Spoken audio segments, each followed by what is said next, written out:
감사합니다. 이어서 기자회견을 바로 시작하겠습니다. 먼저 안내 말씀드리겠습니다. 오늘 기자회견에서는 주제 제한 없이 충분히 질문을 받겠습니다. 다만 질문 주제가 수시로 바뀌거나 질문 흐름이 끊기지 않도록 불가피하게 진행상 주제별로 나눈 점 양해 부탁드립니다. 자, 먼저 잠깐만. 네네. 질문을 좀 이렇게 명확하게 질문이 너무 양이 많으면은 제가 놓칠 수 있으니까 좀 나눠서 하시더라도 그렇게 좀 해주면 제가 더 원활하게 답변을 할 수 있을 것 같습니다. 네. 네, 이어서 이제 정치 현안에 대해서 먼저 충분히 질문을 받은 후 전 세계가 주목하고 있는 미국 대선 그리고 국가 안보 상황도 엄중한 만큼 외교 안보 질문으로 넘어가겠습니다. 이어서 경제 사회 현안 질문 그리고 다시 자유 질문 시간을 통해서 못다한 추가 질문을 하실 수 있는 시간을 갖겠습니다. 자, 그럼 질문하실 분은 손을 들어주시고 지목되면 일어나셔서 소속과 성함을 밝히신 후 질문해 주시기 바랍니다. 자, 먼저 정치 분야입니다. 질문을 원하시는 분은 손을 들어주시면 마이크를 전달해 드리도록 하겠습니다. 네, 저희 대통령실 출입기자단 총간사를 맡고 계시는 뉴시스 박미영 기자님께 먼저 첫 질문을 드리겠습니다. 안녕하십니까. 뉴시스 박미영입니다. 저는 오늘 많은 기자들이 질문을 좀 많이 할 수 있도록 저는 딱 한 가지만 여쭤보겠습니다. 대통령께서 지금 방금 전에 고개를 숙여서 국민들께 사과를 드렸는데 사과를 결심하시게 된 배경과 이유를 좀 말씀해 주시기 바랍니다. 이제 오늘 제가 5월 10일 날 기자회견을 마치고 나니까 중진 언론인들이 한 3달에 한 번 정도 이렇게 이런 걸 하면 좋겠다라고 해서 소통 기회를 이렇게 잡았는데요. 마침 오늘이 또 임기 반환점인 이제 10일이지만 그래서 제가 임기 지난 2년 반을 돌아보고 앞으로 이제 시작을 하는 가운데 국민들께 감사 말씀과 또 사과 말씀을 드려야 되겠다라고 생각을 했고, 이 국정의 그 최고 책임자가 국민들께 사과드리는 것은 부끄러운 일이 아니라 국민들을 존중하고 존경하는 것입니다. 그래서 임기 반환점의 브리핑에 앞서서 국민들께 감사와 또 존경에 먼저 입장을 보이는 것이 맞다라고 생각을 했습니다. 네, 다음 질문 받겠습니다. 네, 저 연합의 김승욱 기자님. 네, 대통령님 안녕하십니까? 연합뉴스의 김승욱 기자입니다. 저는 국정 쇄신 방향에 대해서 질문을 드리려고 합니다. 내각 개편과 대통령실 인적 개편을 비롯해서 국정 쇄신과 국정 기조 방향 전환에 대한 요구가 야당은 물론 여권 일각에서도 제기가 되고 있습니다. 이 같은 요구에 대해서 어떻게 대응하실지 가능한 구체적으로 답변 부탁드리겠습니다. 좋은 질문이신데 구체적이고 상세하게 답변드리기는 또 어려운 질문입니다. 저는 모든 것이 늘 우리가 어떤 기조를 가지고 일관되게 가야 되는 부분도 있지만 또 일하는 방식이라든가 또 국민과의 소통 이런 데에 있어서는 또 늘 좀 바뀌어야 된다고 일신 우일신 해야 된다고 생각을 하고 하여튼 적재적소의 그 적임자들을 찾아서 어떤 일을 맡기는 문제는 늘 고민하고 있습니다. 근데 이게 이제 우리의 생각은 또 과거에 가 있고 현실은 그렇지 못한 부분이 사실 옛날 같으면은 국정쇄신이나 어떤 국면 전환 같은 게 필요하다 그러면 아침에 자고 일어나면은 신문 일면에 장차관 인사가 쫙 떴지 않습니까? 근데 지금은 이게 인재를 발굴 물색하고 검증을 하고 또 검증 과정에 별 문제 없어도 이런 안을 내놨을 때 국민들이 어떻게 받아들일지 고민도 해야 하고 하다 보니까 사실은 어떤 상황이 발생해서 인사를 해야 된다고 할 때 이거를 빠른 시일 내에 하기가 근본적으로 좀 어려운 면은 있습니다. 그래서 그러나 임기 반환점을 맞는 시점에서 제가 적절한 시기에 인사를 통한 쇄신의 면모를 보여드리기 위해서 벌써부터 어떤 인재풀에 대한 물색과 또 검증과 이런 것에 들어가 있다는 말씀은 드리겠습니다. 다만 이제 내년도에 국회 예산이 이제 마무리되고 나면 내년도에 신속하게 이 예산 집행을 해줘야 또 국민들의 민생이 원활히 돌아갈 수 있기 때문에 그런 점, 또 지금 미국 대선 때문에 이제 이게 아마 1월 중에 이제 정부가 출범을 하겠지만 사실 모든 틀은 이게 이제 지금 한두 달 사이에 전부 짜지기 때문에 여기에 대한 또 대응이라든가 이런 것들이 있어서 하여튼 그런 것까지 감안해서 그 시기는 저희가 조금 유연하게 생각하고 있다는 점을 말씀드리겠습니다. 네. 네, 다음 질문 받겠습니다. 네, 저기 KBS 장덕수 기자님. 네.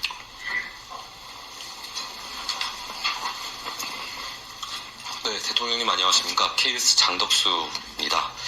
그 명태균 씨 관련 좀 질문을 드리려고 그러는데요. 의혹이 제기되고 나서 이제 대통령실은 경선 막바지에 조언을 받아 소통을 끄는 것으로 기억한다고 입장을 냈었습니다. 그런데 최근 대통령님과 그 명 씨의 녹취가 공개되면서 논란이 또 최근 커지고 있는데요.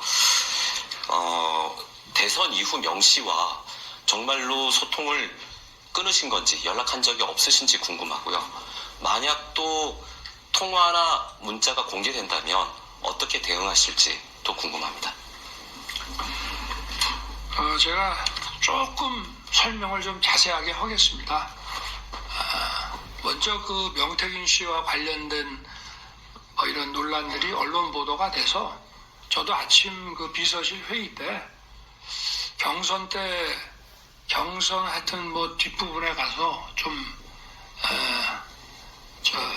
그럴 만한 일이 있었기 때문에 이제 연락하지 마라 이렇게 이제 한 적이 있고, 아마 어느 언론에서 아마 명태균 씨도 그런 비슷한 취지의 얘기를 후보로부터 들었다고 했다는 것도 제가 봤는데요. 그렇게 했는데 제가 그러니까 당선된 이후에 연락이 왔는데 그게 뭐로 왔는지 모르겠어요. 제가 전화번호를 지우고 텔레그램에는 이름이 여전히 남아있기 때문에 텔레폰으로 온 건지 아니면 전화로 온 건지는 잘 모르겠습니다만은 하여튼 받은 적이 있다. 그래서 축하 전화를 받고 저도 어찌됐든 명태균 씨도 선거 초입에 여러 가지 도움을 준다고 자기도 움직였기 때문에 하여튼 수고했다는 얘기도 하고 이런 얘기한 기억이 분명히 있다고 제가 비서실에 얘기를 했는데, 아마 언론에 이 관계되는 걸 얘기하는데 대변인이나 그런 입장에서는 이건 이렇고 저건 저렇고 이렇게 얘기하기가 어려우니까 경선 뒷부분 이후에는 사실상 연락을 안 했다 하는 이제 그런 취지로 얘기한 건데, 자기가 저한테 문자를 보낼 수도 있죠. 근데 제가 문자를 답을 안 하면은 그거는 소통을 한 거라고는 보기 어려운 거 아니겠습니까? 또 좋은 일로 전화를 했는데 제가 고맙다 이런 얘기는 할 수 있는 거 아니겠어요? 그러나 선거 초기에는 제가 정치에 대해서 아무것도 모르니까 정치인에 대한 얘기며 예를 들어서 제가 어느 지역에 이렇게 가면은 그 지역 사람들 만나면은 그 지역에는 이런 게 관심이 많으니까 이런 얘기 좀 해주면 좋을 것 같습니다. 이런 얘기도 하더라고요. 물론 그런 얘기를 명태균 씨한테만 받은 게 아니라 수백 명으로부터 받았지만 어쨌든 저의 당선을 반대하는 사람이라기보다는 당선을 위해서 자기가 도움이 되겠다고 나선 사람인데, 하여튼 경선 후반기에 가서는 제가 볼 때는 좀 나서지 않을 문제를 가지고 얘기를 하길래 제가 이제 좀 안 되겠다 싶어서 그렇게 하는 것이고, 뭐 그렇지만 어쨌든 사람이 요만큼이라도 자기를 위해서 도움을 주려고 노력한 사람에 대해서 그렇게 매정하게 하는 것이 뭐하고, 저도 또 본인도 좀 섭섭했겠다 싶어서 제가 그때 전화를 받아줬다고 제가 분명히 우리 참모진들한테 얘기를 했는데, 언론에 얘기할 때는 이건 이렇고 저건 저렇고 이렇게 길게 얘기할 수 없어서 아마 가장 기본적인 그런 말만 한 것 같습니다. 네. 뭐 무슨 제가 그 명태균 씨와 관련해서 뭐 부적절한 뭐 일을 한 것도 없고 또 뭐 감출 것도 없고 그렇습니다. 네.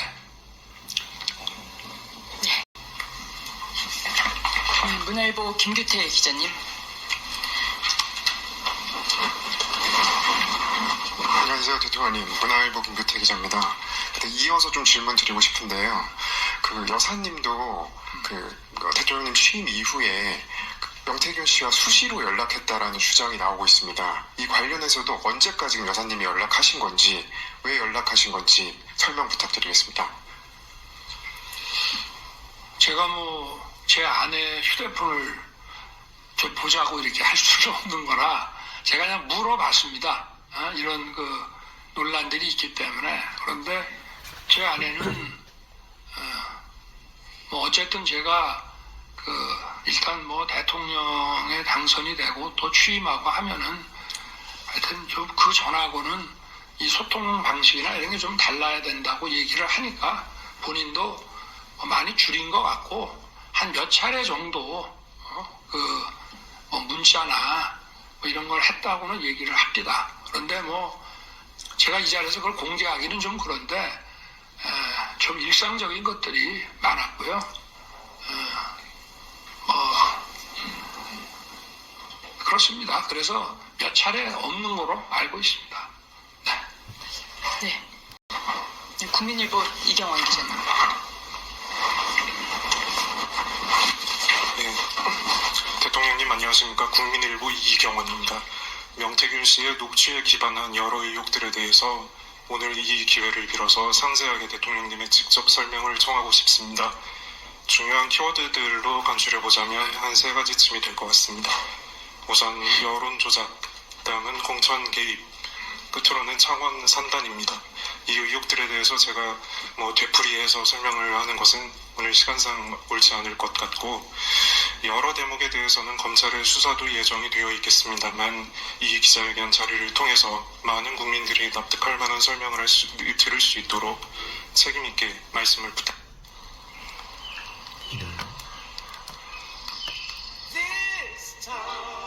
공천 창원. 저는 명태균 씨한테 무슨 여론조사를 해달라는 얘기를 한 적은 없습니다. 그리고 뭐 명태균 씨나 또는 우리 당의 정치인들이 이제 여론조사 뭐 발표된 거라든지 또는 요거는 뭐 내일 발표될 예정인데 그냥 알고만 계시라 뭐 이런 얘기들은 선거 때 뭐 수도 없이 받았고요.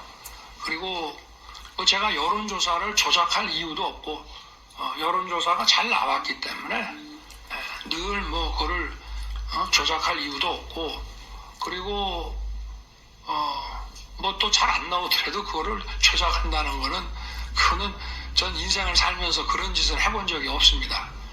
그러고 정부 들어와서도 뭐 명태균 씨한테 그걸 맡기지 않았냐 하는 의혹 기사가 있다고 제가 보고를 받았는데, 저는 기본적으로 대통령실에서 여론조사를 할 때 국민 세금 가지고 대통령 무슨 지지율 조사 같은 거 하지 말라 그랬습니다.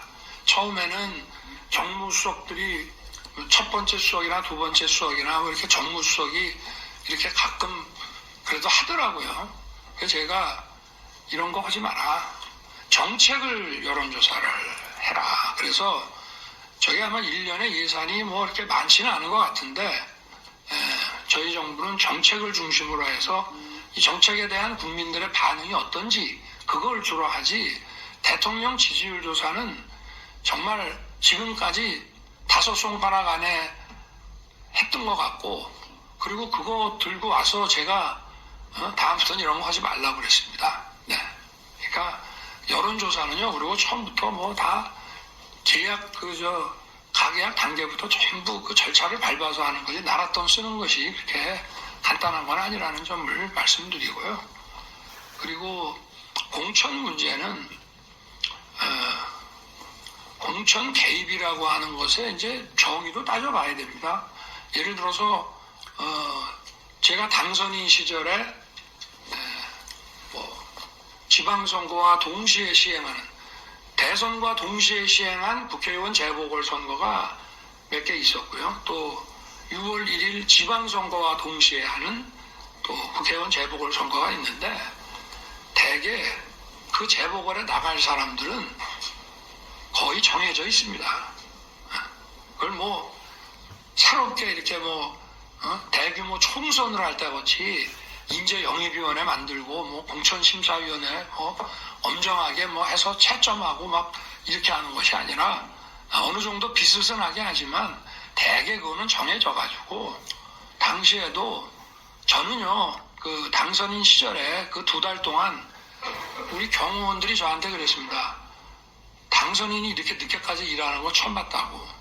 정말 안가에서 새벽 한 2시까지 그 장차관과 차관급에 대한 인사, 또 필요하면 인터뷰도 직접 해야 되고, 그런 시기이기 때문에 그런 당에서 진행하는 공천을 가지고 제가 왈가불가할 수도 없고, 또 인수위에서 진행되는 걸 꾸준히 보고받아야 되고, 저는 저 나름대로 그야말로 고3 입시생 이상으로 바빴던 사람입니다.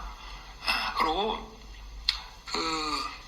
무슨 공천 얘기가 며칠 전에 제가 어디 일산에 행사 가는 데만 났길래, 저는 그 당시에 공관위원장이 우리 정진석 비서실장인 줄 알고 있었어요.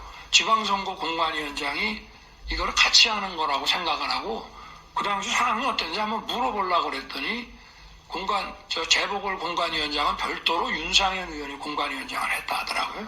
그만큼 저는 당의 이런 공천에 관심을 가질 수 없었고, 그리고 오히려 당에서 어떤 그 공천을 진행해 나가는데 그 당의 이제 중진 의원들 중에 저한테 전화해서 이런 점들은 여론이 좀 좋지 않으니 좀 더 바람직하게 하게 해달라고 저한테 막 부탁하는 경우는 있지만, 그런 경우에도 원리 원칙에 대한 얘기만 했지 누구를 공천을 주라 이런 얘기는 해본 적이 없습니다. 그러니까 그 전화 그 내용이라, 그게 전화 내용인지 아니면은 텔레그램 통화를 녹음을 한 건지는 잘 모르겠습니다만은, 하여튼 저는 오랜만에 한 몇 달 전에 저한테 좀 많이 소원했을 것 같아서 저도 받았고, 하여튼 그래도 고생했다는 얘기 한마디 한 것 같고, 그리고 무슨 공천에 관한 얘기한 기억은 없습니다만은, 했다면은 당에 그냥 이미 정해진 얘기, 아마 그 시기에는 거의 정해졌을 것이고, 다른 선택의 대안도 없고, 당에서도 아마 공관위와 최고위에서 딱딱 찍어서 전략공천으로 마무리를 다 지은 것 같은데요. 그래서 그렇다는 점을 말씀드리고, 예를 들면 총선 때도 마찬가지입니다. 사람들이 이렇게 누구누구가 좋다 해가지고 저한테 알려주면 저는 그대로 인재영입위원회에다가 그냥 패스시켰습니다. 누구를 꼭 공천 줘라라고 그렇게 사실 얘기할 수도 있죠. 그게 무슨 외압이 아니라 의견을 얘기하는 거지만, 그러나 과거에도 대통령 얘기한다고 되는 것도 아니고, 그래서 근데 정말 그 인수위 시절에, 당선인 시절에는 공천 문제 가지고 할 정도로 저도 정말 시간적 여유도 없었습니다. 더구나 그날이 취임 전날이라고 하는데, 취임 전날 제 기억에는 그 취임식 그게 오는 외교 그 특사들을 응대하는 데만 하루 종일 제가 했던 것 같은데요. 하여튼 뭐 그렇습니다. 솔직하게 다 말씀드리는 겁니다. 예. 그리고 또 뭐 창원 산단, 네. 창원 산단을 포함해서 한 10몇 개의 국가 산단은요, 제 대선 공약입니다. 그리고 이 산단의 지정이라는 거는 다 오픈해서 진행하는 거지 비밀리에 진행하는 게 아니고요. 신청을 받습니다. 받고 저걸 이제 산업 정책적인 면과 또 토지에 대한 이런 인허가 뭐 형질 변경 이런 게 들어가야 되기 때문에 국토부와 산자부가 이제 같이 진행을 해 나가는 건데 그 위원회를 만들어서 전부 진행을 하고 그걸 응하려고 하는 이제 각 지방자치단체에서 자기들이 뭐 적극적으로 자료도 내고 이렇게 해서 결론이 나는데 뭐 저도 위원회에서 이렇게 결정이 났다 그러면 결정이 났느냐고 보고받으면 바로 대통령이 보고받는 즉시 바로 푸는 거거든요. 언론에 릴리스하는 겁니다. 뭐 저한테 해서 제가 보고 다시 조정을 해서 마지막 도장을 찍어줘야 되는 것이 아니고 이 절차 자체가 마치 재판하듯이 쭉 위원들이 이걸 받아서 결정을 하면은 아마 그래도 제가 언론에 난 거 보고 알아서는 안 되니까 대통령께 보고가 갔다 그러면 아마 즉시 언론에 릴리스 하는 거라 그리고 뭐 그거를 누구를 뭐 제가 전화해서 뭐 됐다 말았다 그런 거 자체를 할 수도 없고 그러니까 뭐 그런 식으로 생각하시면 될 것 같습니다. 네. 네, 받겠습니다. 네, 연합뉴스TV 최지숙 기자님.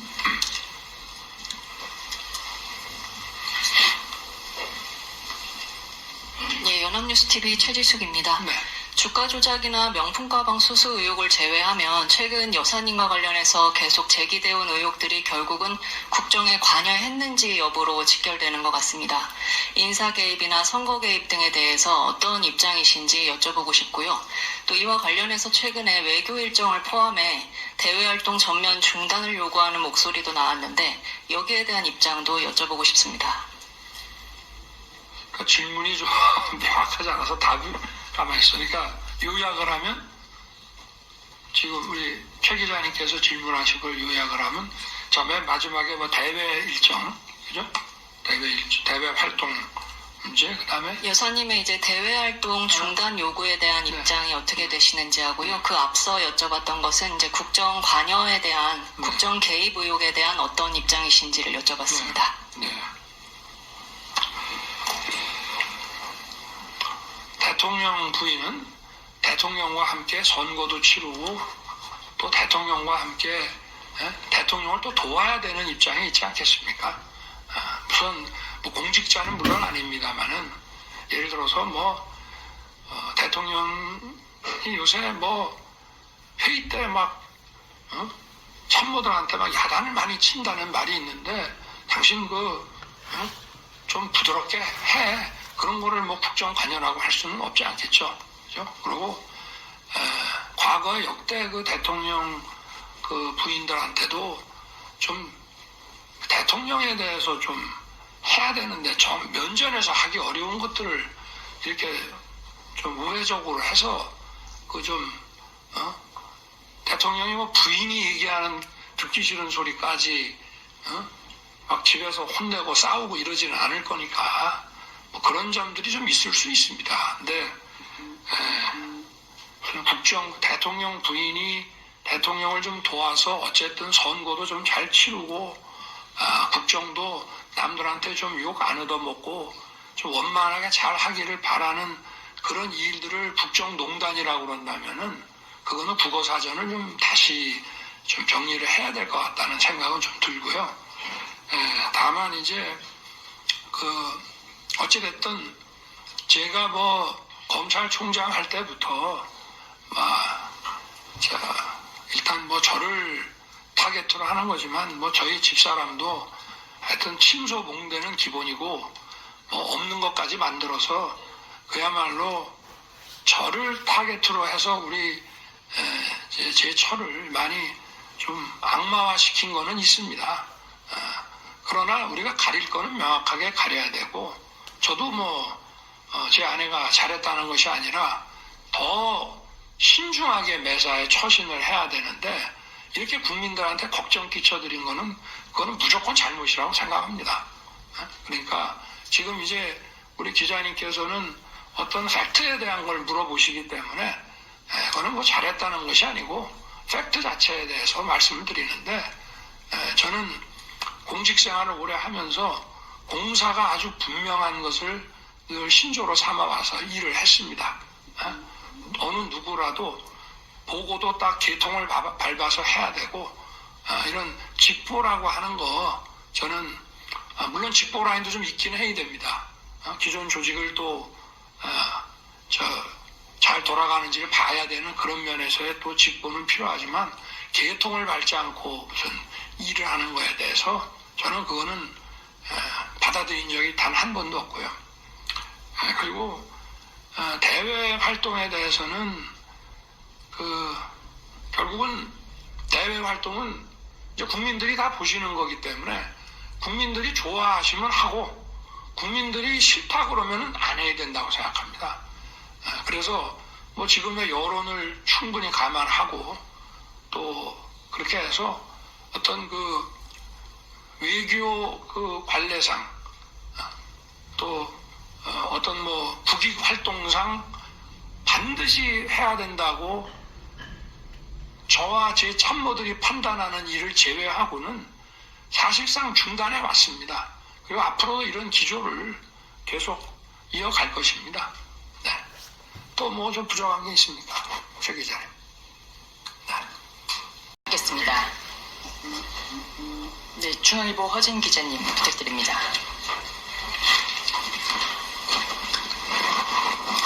네, 안녕하십니까. 중앙일보 허진입니다. 네. 한동훈 국민의힘 대표와의 면담에서 소위 김건희 여사 라인이라고 한남동 7인회 또는 8인회라고 불리는 이들이 언급된 걸로 알고 있고, 한 대표는 이들에 대한 인사 조치까지 요구한 걸로 알고 있습니다. 대통령께서는 이들의 실체가 실제로 있다고 보시는지요? 그리고 만약에 그렇다면 이들에 대한 어떠한 조치를 검토하고 계신지요? 이미 제가 한동훈 대표에게 한 얘기가 다 공개가 됐기 때문에 더 자세한 말씀까지 굳이 드릴 필요가 있나 싶지만, 우리 허 기자님이 또 질문을 하셨기 때문에, 김건희 라인이라는 말은 좀 굉장히 부정적인 소리로 들립니다. 그리고 대통령의 부인이, 대통령이 어쨌든 국민의 뜻을 잘 받들어서 정치를 잘 할 수 있게, 그야말로 과거에 유경수 여사께서도 청와대 야당 노릇을 했다고 하시는데, 그런 대통령에 대한 아내로서의 이런 조언 같은 것들을 마치 국정농단화 시키는 거는, 그거는 정말 우리 정치 문화상이나 또 우리 문화적으로도 이건 맞지 않는 거라고 저는 보고요. 그리고 제가 그랬습니다.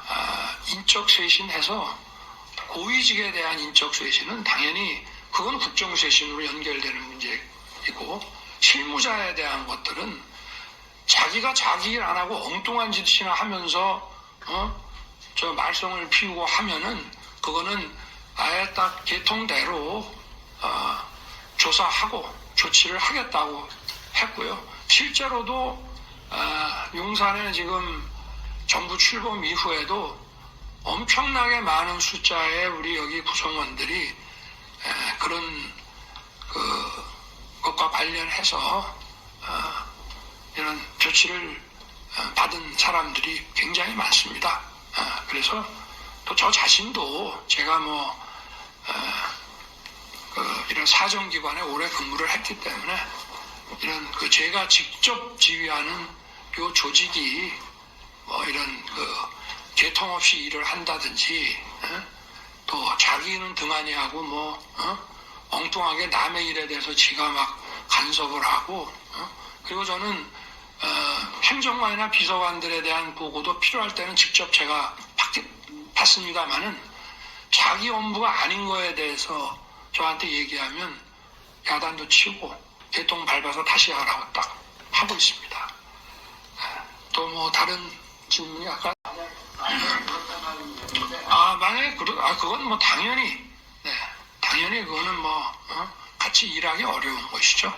네, 그렇습니다. 저기 TV조선 김정호 기자 부탁드립니다. 기자님.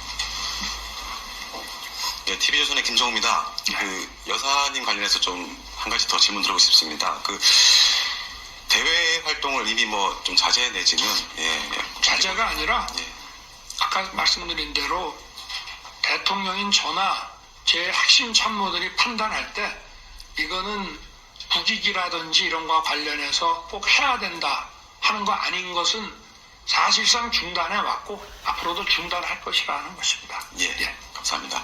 사회상 중단 같은 이제 그런 거는 저희가 보기에는 이미 그 대선 때 이미 좀 내주에 충실하겠다는 그런 약속을 하신 바도 있고 그런 연장선상에서도 지금 볼 수 있을 것 같은데 저희가 좀 돌이켜보면 대선 때 그 이른바 그 한 유튜버와의 7시간 통화라든지 그리고 그 이후에 좀 성향에 좀 약간 좀 의심스러운 그 종교인과의 대화 그리고 지금 이른바 이제 명태균 씨 사건까지 쭉 이어져 오는 것들이 대부분 대외 활동에서 나온 거라기보다는 오히려 좀 개인적인, 사적인 그런 연락 차원에서 이제 막 논란이 된 건데 그렇다면 이런 이제 비공식적인 그런 활동에 대해서 앞으로 좀 전에 좀 약간 부적절 내지는 신중하지 못한 처신이라고 하셨는데 앞으로 신중한 처신을 위해서 어떤 조치를 취할 것인지 그걸 좀 부탁드리고요. 이게 제2부속실하고도 연결되는지 거기까지 좀 말씀 부탁드리겠습니다.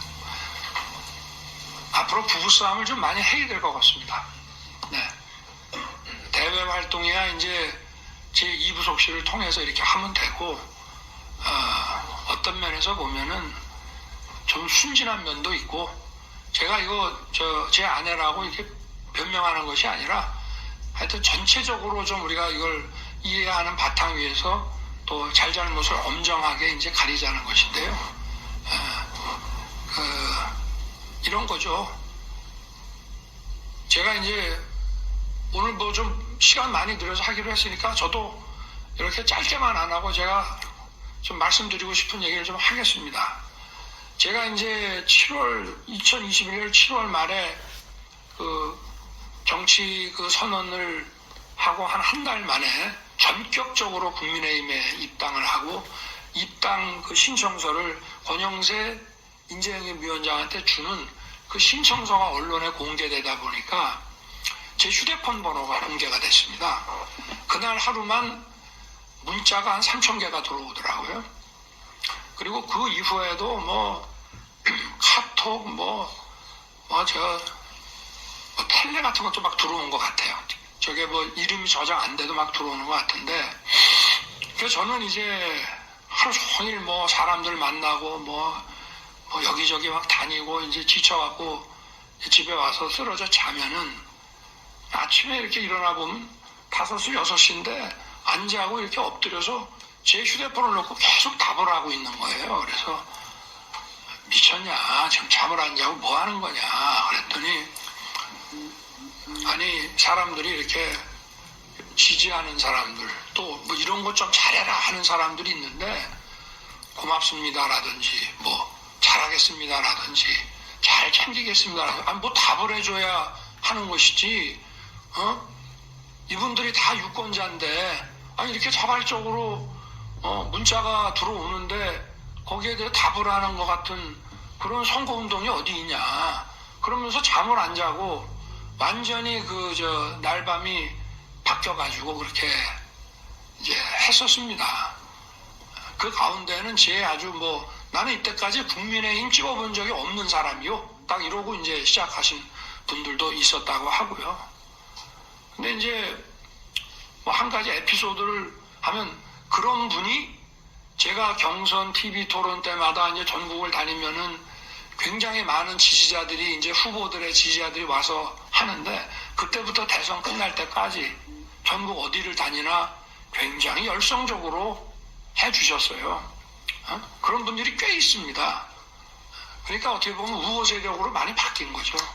근데 이제 조금이라도 누구한테 도움을 받으면은 말 한마디라도 이렇게 인연을 딱 못 끊고 말 한마디라도 고맙다는 얘기를 해야 된다는 그런 거를 좀 가지고 있다 보니 이런 문제가 좀 생긴 것 같습니다. 이게 나중에 막 무분별하게 이런 것이 막 이렇게 언론에 이렇게 까지고 이럴 거라는 생각을 그때 못했던 것 같은데 이게 전부 제 책임입니다. 왜냐하면 후보 시절과 또 당선인 시절과 대통령이 됨으로써 이 소통의 방식을 좀 매정하지만 바꿔야 됩니다. 제가 대통령이 돼서도 검사 때 쓰던 휴대폰을 계속 쓰고 있으니까 무조건 바꿔라고 하는 얘기를 많이 들었습니다. 물론 뭐 저 나름의 보안폰도 가지고 있습니다. 그래서 어떤 뭐 감청이라든가 이런 것 때문에 국가 안보나 이런 문제가 있을 때는 보안폰을 딱 쓰지만 그냥 통상적인 거 뭐 공무원들 장차관들하고도 뭐 크게 뭐 국가 안보나 이런 거에 저게 아닐 때는 그냥 제 휴대폰을 쓰고요. 근데 이제 또 휴대폰으로 제 휴대폰으로도 지금도 엄청나게 많은 문자가 들어옵니다. 근데 제가 시간 날 때 한번 쭉 읽어봅니다. 바쁠 때는 그냥 다 지우라고 할 때도 있지만 주말 같은 때는 쭉 읽어보면은 저에 대해서 아주 뭐 상욕을 하는 분도 있고 뭐 정신 좀 차리라. 근데 이제 그걸 저는 여론의 한 지표로서 정제되지 않은 그런 거로 이제 보는데요. 그래도 지금도 하여튼 휴대폰 없애라는 분이 많거든요. 근데 제가 이거를 모르겠어요. 워낙 오래 쓰던 번호라 정말 아까워서 그런 마음도 있겠지만 사실은 저도 휴대폰 바꿨어야 되고요. 그리고 또 누구를 통해서 해야 됩니다. 과거에 저도 공직 생활할 때 뭐 대통령의 전화를 You have two choices. Get the money or skip it. Good choice. 몇 시부터 몇 시 사이에 뭐 발신지 표시 제한이라는 거로 딱 오면은 대통령님 전화로 아십시오. 그렇게 해서 이제 그 시간 휴대폰 들고 기다리다가 딱 오면 이렇게 바꾸니 이렇게 했는데 저는 이제 그런 거를 안 한 것이 이제 과거에 그 전직 대통령 부부가 그런 프로토콜에 따라서 한 것이 다 이런 부적절한 이런 그 국민들 걱정 끼쳐드릴 만한 사고의 예방을 위한 건데 저는 또 아니 내가 번호 바꿔버리면 가까운 사람들도 그렇다고 다 일일이 이 번호라고 알려줄 수는 없지 않습니까? 그렇기 때문에 그런 거를 이제 그야말로 국민들이 또 제 주변에 있는 사람도 국민이니까 뭐 제 친구라고 저한테 좋은 말만 하는 것이 아니라 학교 동창이지만 잘 오랫동안 못 봤던 사람들도 뭐 좀 거침없는 얘기들을 막 보내주는데 그게 이제 여론을 듣는데 도움이 된다고 해서 그거를 저도 이제 안 하고 그러다 보니까 제 아내에 대해서도 좀 이런 것들을 미리미리 그 전직 대통령 때의 그 프로토콜대로 싹 바꿨으면 되는데 그건 뭐 제가 원래 그렇게 했어야 되는데 저 자신부터 못했기 때문에 이런 문제들의 발생 원인의 근본으로 들어가면 그거는 저한테 있고 또 비서실장이라든가 뭐 경호처장도 저한테 임기 초부터 얘기했습니다만 제가 그래도 이걸로 들어오는 다양한 얘기를 내가 지각지각 그래도 생생하게 봐야 된다는 생각이 너무 강했고요. 그리고 이제 예를 들면 당의 무슨 초선 의원들이 저한테 전화하면 제가 딱 받거든요. 그래서 아니, 무슨 일이에요? 딱 이러고 아니 뭐 좀 저희들도 시간 좀 내주십시오. 그러면 저도 뭐 저녁에 일정이 없으면 그럼 어디로 오세요? 이렇게 이제 하는데 의원들이 이런 대통령 처음 봤다는 겁니다. 원래 하려고 그러면은 절차에 따라서 비서실장, 정무수석 뭐 이렇게 통해서 뭐 미리 날짜를 잡아서 뭐 하고 대통령하고 직접 통화한다는 것 자체가 아예 불가능한 일인데 저는 하여튼 저하고 통화하신 분 아마 손들어라고 무지하게 많을걸요. 또 저 텔레그램이나 문자로 서로 주고받은 분들 뭐 엄청나게 많습니다. 근데 저는 이게 리스크도 있지만 장점도 있다고 생각했기 때문에 이렇게 했는데 하여튼 이 부분은 제가 더 하여튼 이런 리스크를 좀 줄여나가고 국민들이 어쨌든 이런 거로 걱정하고 속상해하는 일이 없도록 하여튼 좀 조치를 하겠습니다. 네. 고맙습니다. 좋은 질문해 주셔서. 네. 한 것 중에서 제2부속실 문제도 같이 좀 아. 말씀해 주셨습니다. 질문. 오늘 제2부속실장은 발령을 냈습니다. 네. 발령을 내서 아마 제2부속실장이 같이 일할 직원들도 금년간에 이제 다 뽑을 것이고, 그리고 제2부속실 사무실도 지금 거의 이제 공사가 끝났죠. 네네. 그래서 이제 직원만 뽑으면 바로 일할 수 있게 됐기 때문에 이제 활동이 많이 줄어드니까 이제 꼭 해야 될 거를 판단하는 거, 여기저기서 편지도 오고 이렇게 대통령 부인에게 뭐로 요구하고 이런 것들이 오면은 그런 것들을 이제 다 받아서 어떤 식으로 할지, 그걸 이제 사실은 대통령 부속실에서 했는데 대통령 부속실도 워낙 바쁘다 보니까 그래서 하여튼 그런 것들을 좀 잘 하면은 그런 리스크는 좀 줄어들 수 있지 않겠나 그렇게 생각합니다. 네, 한겨레 이승준 기자님.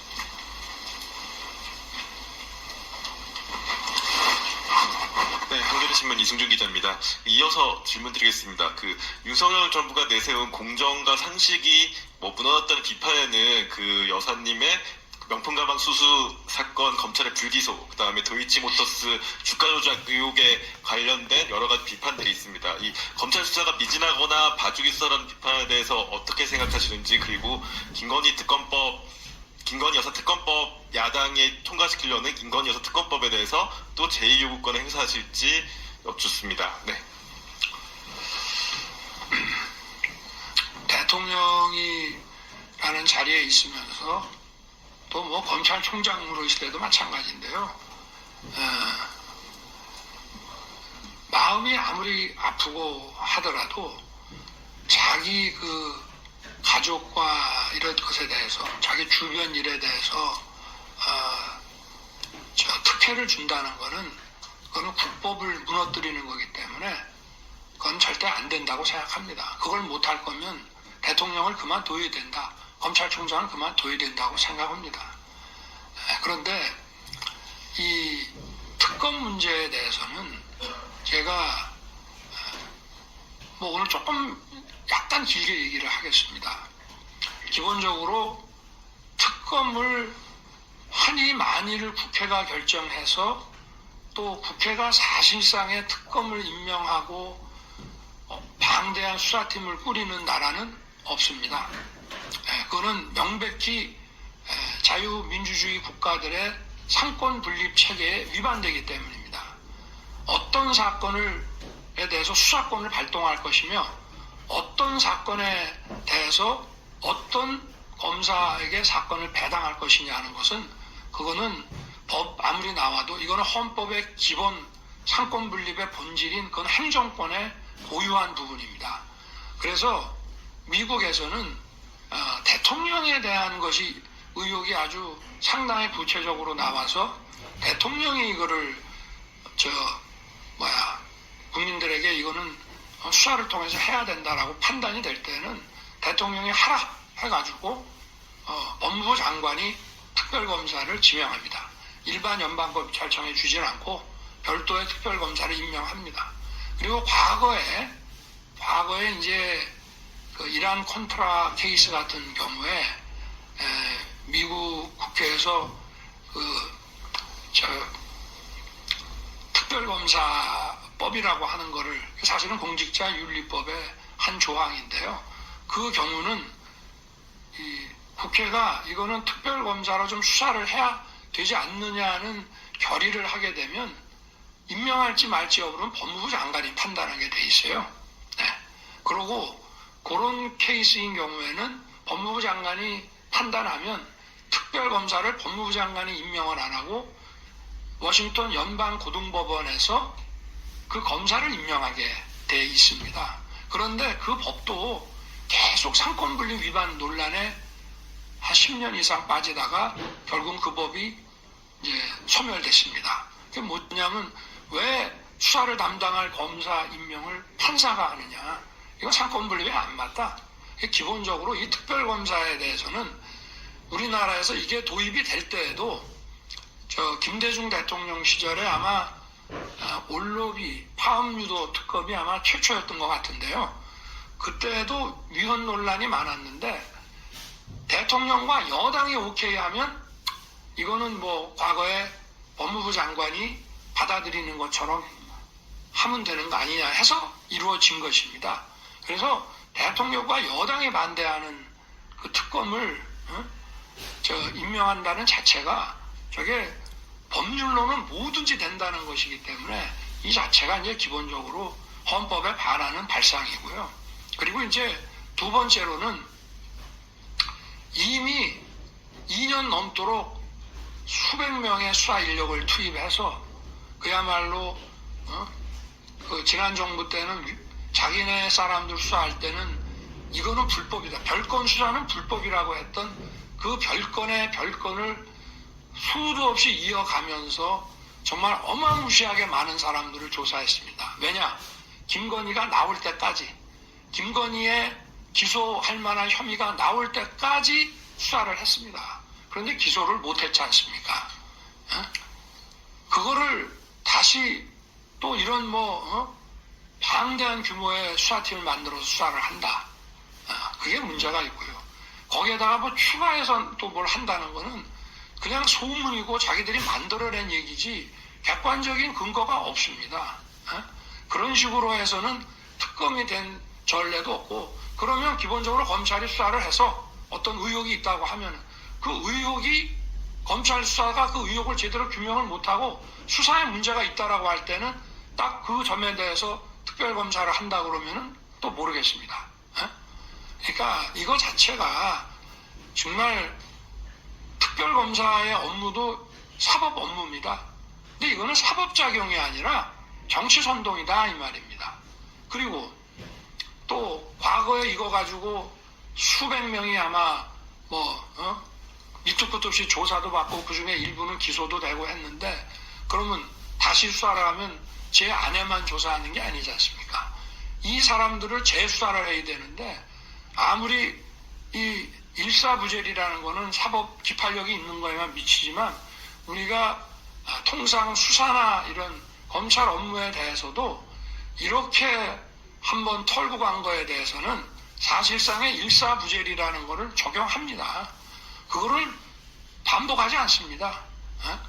그러니까 이런 걸 가지고 특검을 한다는 자체가 이거는 다른 사람들에 대해서도 이건 인권 유린이 되고요. 이거는 헌법을 수호할 궁극적인 책임을 대통령에게 두고 있는 우리 이 헌법 제도 하에서, 물론 더 궁극적인 헌법 수호 세력은 국민의 저항권이라는 말이 있지만, 일단 헌법 제도의 틀 안에서는 그거를 대통령이 받아들이게 되면은 이거는 앞으로 이런 일이 막 반복이 된다 그러면은 정말 정치적인 이런 사법이라는 이름을 쓰고 이런 꼭 필요할 때 써야 되는 칼을 정치에 가지고 와서 하게 되는 그런 거를 초래한다고 하는 말씀을 이미 여러 차례 제가 드린 건데 다시 한번 반복해서 드리는 것입니다. 저는 제 아내가 어떤 과오를 저지르고 불법을 저질렀다 그러면 아무리 사랑하는 아내지만 제 신분이 변호사면 제가 제 아내를 디펜드 해줘야죠. 그러나 제가 검찰총장이나 대통령으로 있다고 하면은 제가 그건 할 수 없습니다. 그러니까 이거는 아내에 대한 사랑과 변호 차원의 문제가 절대 아니라는 점을 다시 한번 말씀드립니다. 네, 다음 질문 받도록 하겠습니다. 네, 영남일보 정재훈 기자님. 네, 안녕하십니까. 영남일보 정재훈 기자입니다. 저는 지지율 관련해서 질문을 드리고 싶은데요. 최근 여론조사 결과에 따르면 취임 후 처음으로 20%대가 무너졌다는 결과가 계속해서 나오고 있고 지속해서 최저치를 갱신하고 있다는 결과가 잇따르고 있습니다. 그리고 저희 대구 경북을 포함해서도 전통적인 보수 지지층이 이탈을 하고 있다는 지적도 잇따르고 있는데요. 사실 대통령께서는 지지율에 일희일비하지 않는다거나 아니면 뭐 돌을 맞고 가겠다거나 이렇게 표현하신 적이 있는데 사실 이제는 이에 대해서 어떻게 생각하고 계신지 그리고 지지율을 끌어올리기 위해서는 어떤 방안을 생각하고 계신지 궁금합니다. 글쎄 뭐 제가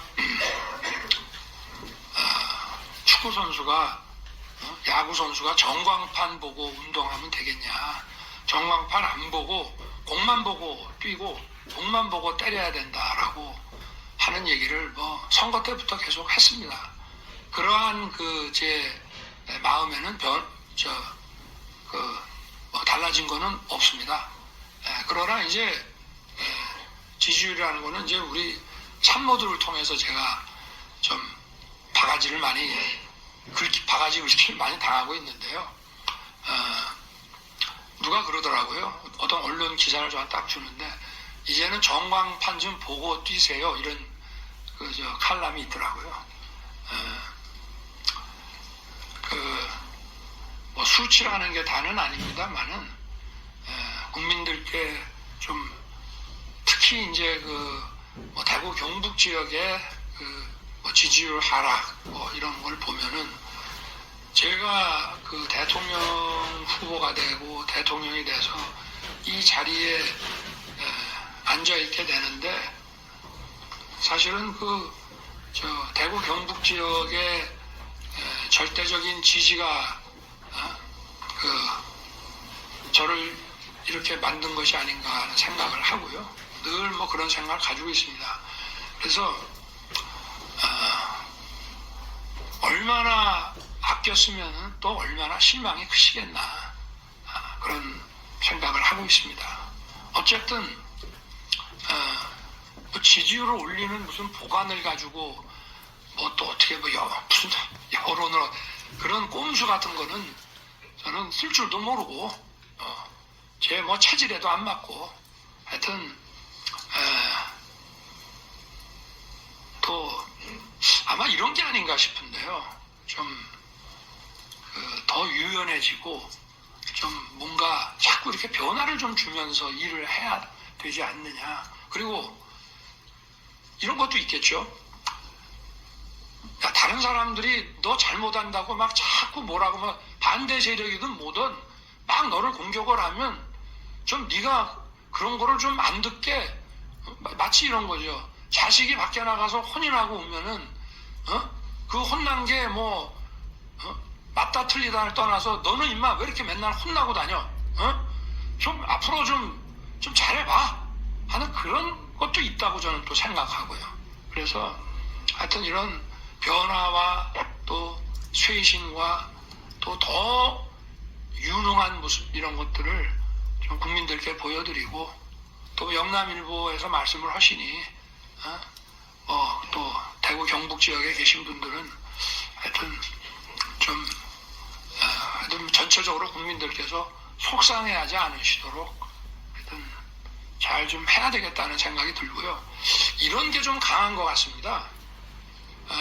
저는 예를 들면 4대 개혁, 4+1 개혁 그러면은 개혁이라는 거는 반드시 그 개혁을 추진해 나갈 때 자기 이익에 배치되는 사람들이 있기 때문에 저항이 강합니다. 그러면 그걸 내가 강하게 밀어붙이겠다. 그야말로 그 무쇠와 같은 이런 좀 의지를 가지고 막 밀어붙이겠다. 라고 이제 하는 면이 좀 있는 반면에 또 이거는 내가 의료계의 경우에 이제 의료계와 환자 같으면 환자 입장에서는 좀 불편하다. 좀 어떻게 요령 좀 잘 써서 좀 해달라.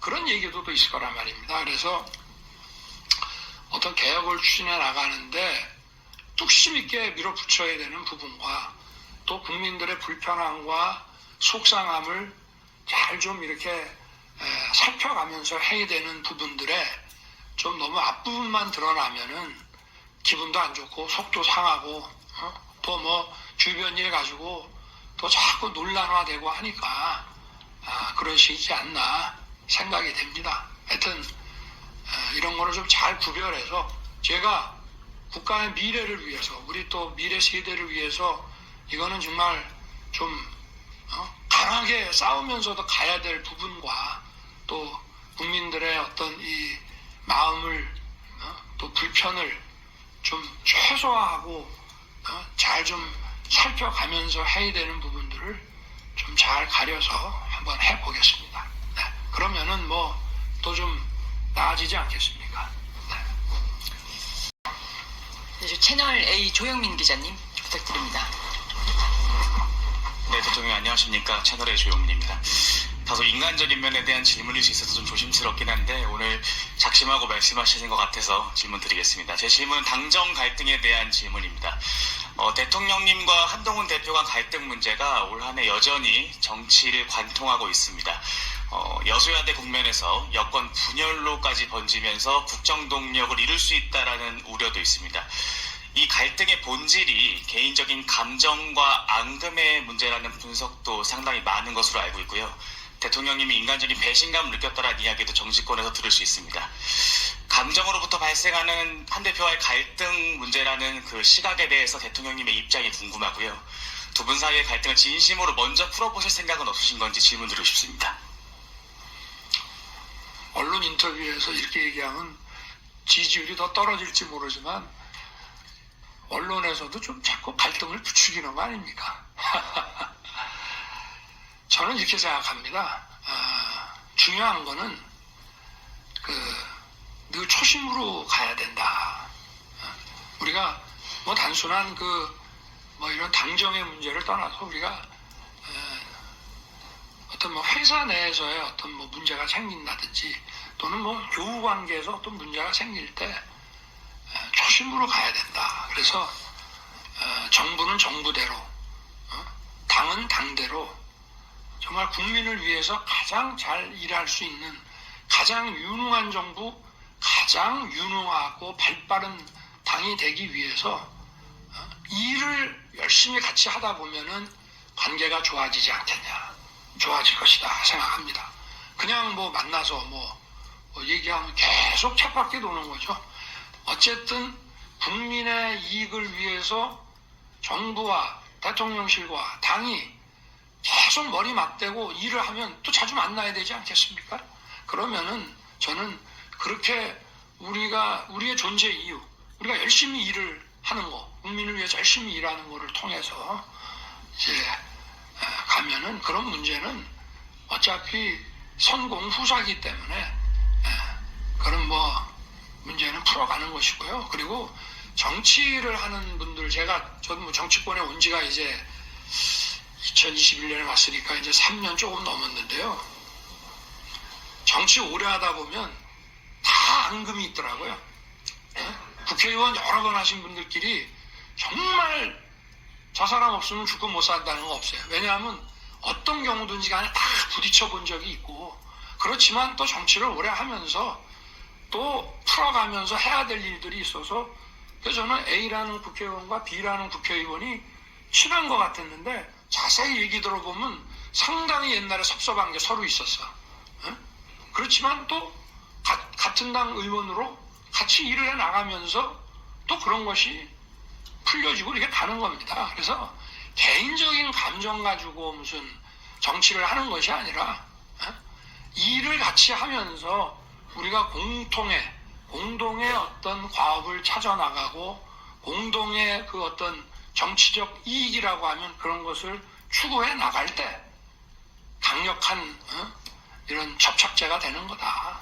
그리고 이제 그동안 쭉 우리 당 의원들하고도 당 관계자들하고도 이제 그 저녁 만찬이라든지 소통 자리를 만들어 오다가 국정감사가 되니까 이제 바빠서 못했는데 이제 국감도 끝나고 저도 그래서 뭐 순방 다녀오고 뭐 이러면은 이 자리를 또 쭉 이어가서 좀 더 빠른 속도로 해가지고 당과의 이런 또 좀 편한 소통 자리도 좀 많이 만들려고 하고 있습니다. 네. 언론도 좀 많이 도와주십시오.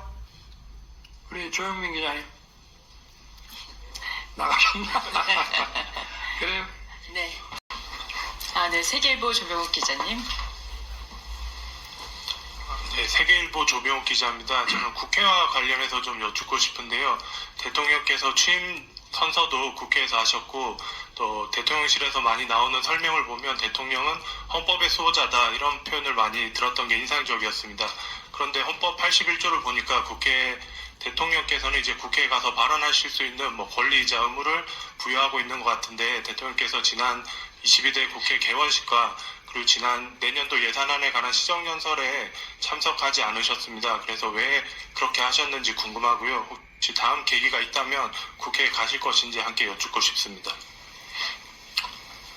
저는 국회를 굉장히 가고 싶어하는 사람입니다. 그리고 내년에는 꼭 가고 싶고요. 다만 이제 시정연설을 취임 첫 해에 갔는데 국회에 더 많은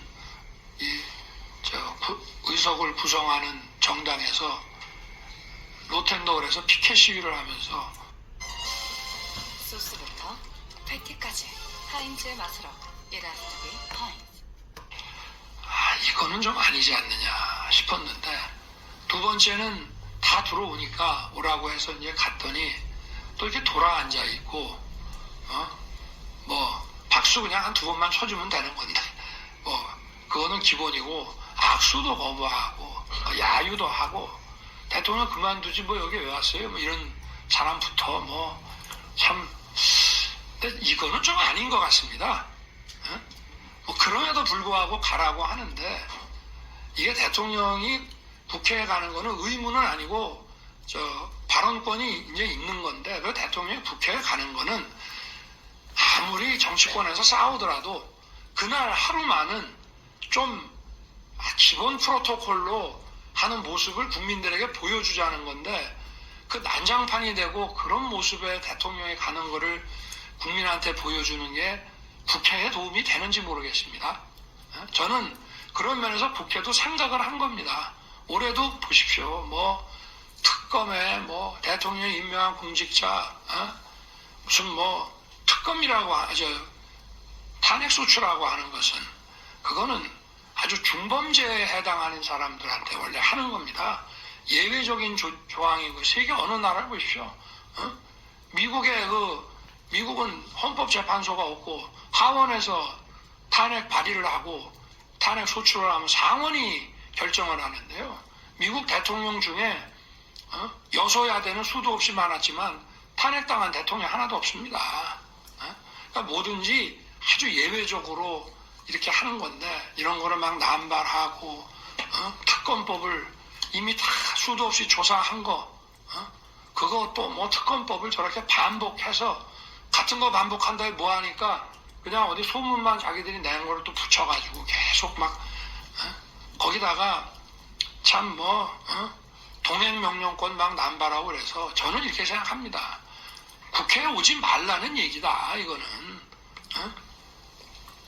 그래서 제가 안 간 것이지 어떻게 보면은 국회를 존중하고 대통령과 국회가 그 시간만이라도 어쨌든 그냥 대통령 얘기 듣고 저도 그래서 예를 들면 시정연설이라든가 이런 내용을 적을 때 정말 그 야당을 자극하거나 야당에서 불쾌하게 생각할 만한 얘기들을 하나도 안 넣고 정말 고맙다는 얘기만 넣어서 두 번 다 했거든요. 그러면 그 순간만은 좀 서로 간에 저도 예의를 지키고 야당도 예의를 지키고 이래야 되는 거지. 이번에도 사실은 제가 가려고 다 준비했다가 그래서 이제 총리께서 그거를 대독은 아닙니다만은 어쨌든 제가 준비한 그 내용을 총리께서 대부분 이제 말씀을 하셨는데 야 윤석열이 오라 그래 이런 얘기들이 막 나왔다고 하는 거를 저도 들었습니다. 근데 이렇게 하면서 국회에 오라는 거는 내가 대통령 너 망신 좀 줘야 되겠으니까 국민들 보는 앞에 와서 좀 무릎 꿇고 망신 좀 당해라. 이거는 정치를 살리자는 얘기가 아니라 정치를 죽이자는 얘기 아닌가 싶습니다. 그래서 정말 딱 국회에 도착해서 나갈 때까지만이라도 밉지만 저도 시정연설에서 야당을 존중하는 얘기들을 할 것이고 야당도 아무리 뭐 정치적으로 제가 밉고 뭐 어제까지는 뭐 퇴진 운동을 했더라도 정말 그거 그 시간만을 좀 지켜준다면은 저는 뭐 10번이라도 가고 싶습니다. 네. 분야되는 언론인 여러분들의 지금 관심이 상당히 뜨거운데요. 지금 담화를 제외한 기자회견 시간만 지금 1시간이 훌쩍 넘었습니다. 격동하는 글로벌 정세와 안보 상황을 고려할 때 외교안보 분야에 대해서도 국민들의 관심이 뜨거울 것 같습니다. 외교안보 분야 질문으로 넘어가겠습니다. 한 번 더 말씀드리지만 부족하다고 느끼시는 정치 현안 관련 질문은 마지막 자유질문 시간에 질의하시는 기회를 다시 드리겠습니다. 자, 외교안보 분야 질문을 원하시는 분 손을 들어주십시오. 네, 중앙데일리 김사라 기자님.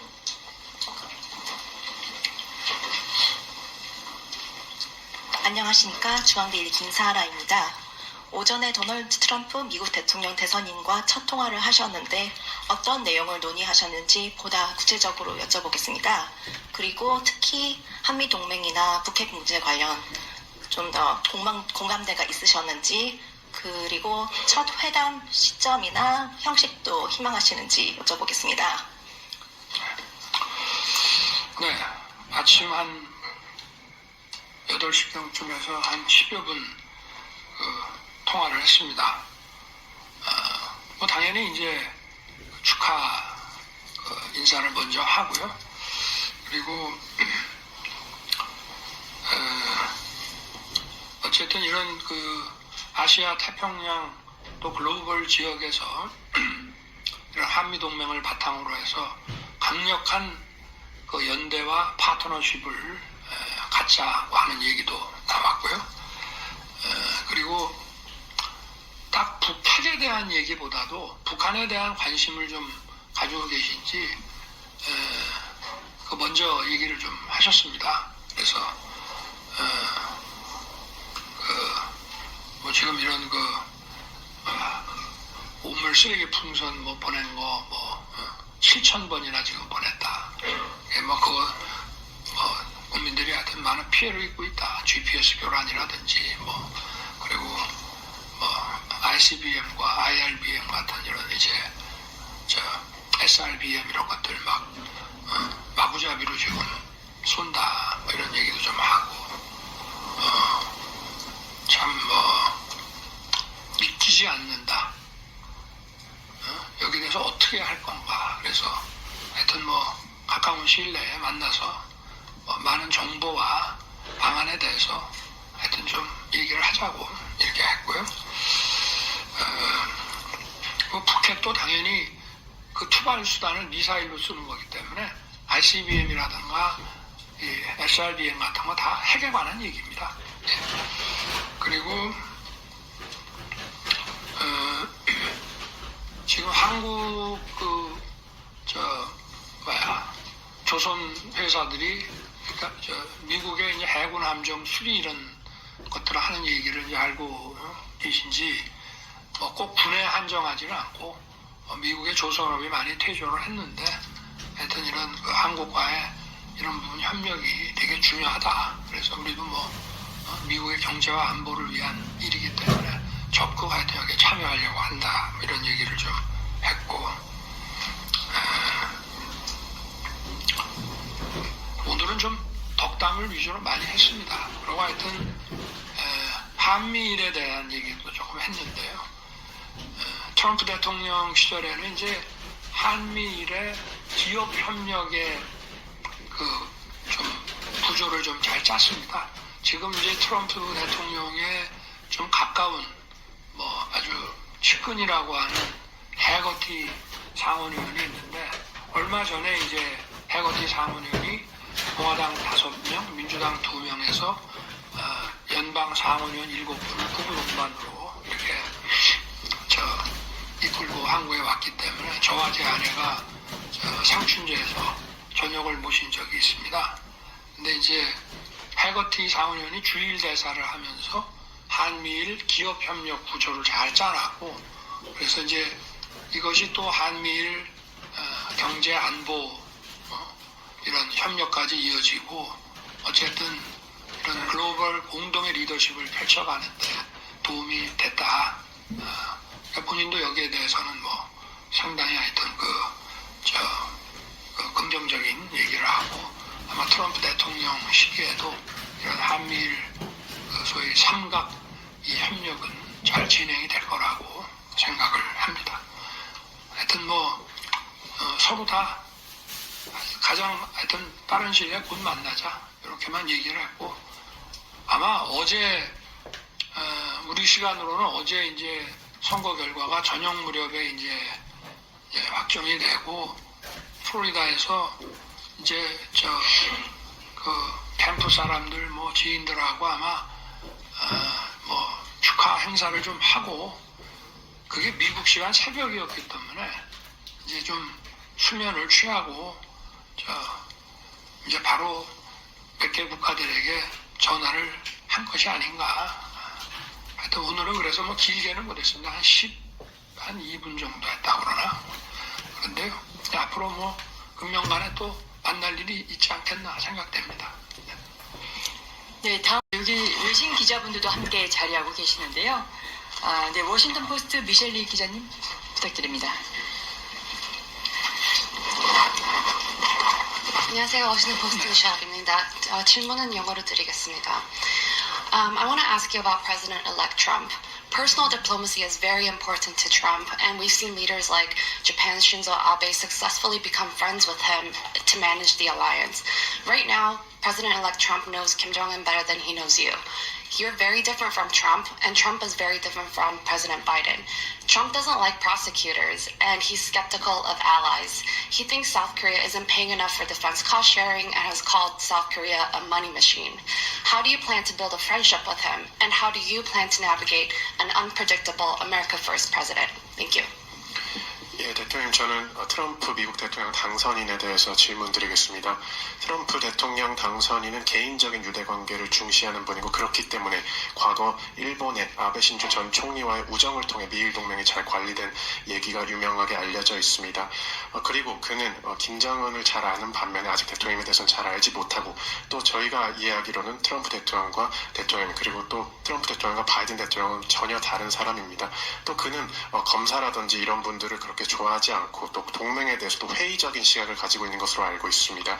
한국에 대해서는 충분한 방위비를 더 분담해야 되고 한국이 돈을 찍어내는 기계라는 언급을 한 적도 있습니다. 이러한 상황에서 대통령께서는 트럼프 대통령 당선인과의 우정을 어떻게 다져나갈 것인지 또 이러한 어려운 시기에 또 양국 관계를 어떻게 관리해 나갈 것인지 여쭈겠습니다. 트럼프 대통령과 가까운 분들, 아까 제가 말씀드린 해거티 상원 의원이라든지 또 버검 주지사라든지 또는 올브라이언이라든지 또 폼페이오 전 장관이라든지 이런 많은 분들이 또 상하 의원들도 많이 있습니다. 그분들이 여기 용산에도 여러 차례 오셨고 또 제가 다자회에 나가면은 시간이 되면 또 미국은 의원들이 다자회에 와서 또 상대국 다른 나라 정상들하고도 회의도 하고 이렇게 하기 때문에 많은 미국의 여야 양당 상하 의원들하고도 많이 이제 관계를 맺었는데요. 그분들은 뭘 보고 하는 건지는 모르지만 한참 전부터 이제 윤 대통령과 트럼프가 좀 케미가 맞을 것이다. 그래서 제가 아까 우리 워싱턴 포스트 기자님 얘기처럼 내가 검사 출신인데 근데 아마 정치를 처음 해서 딱 대통령이 된 그런 점을 얘기하는 게 아닌가 이제 그런 생각도 좀 해봤고요. 그리고 이제 하여튼 이렇게 과거에 이제 트럼프 대통령 시절에 행정부의 고위 관료를 지낸 분들 또 지금 공화당의 상하 영향력 있는 의원들하고 제가 또 관계를 잘 맺고 있고 그분들이 또 하여튼 다리를 잘 놔서 트럼프 대통령과의 이런 서로 관계를 잘 묶어주겠다는 얘기를 오래전부터 하더라고요. 그러니까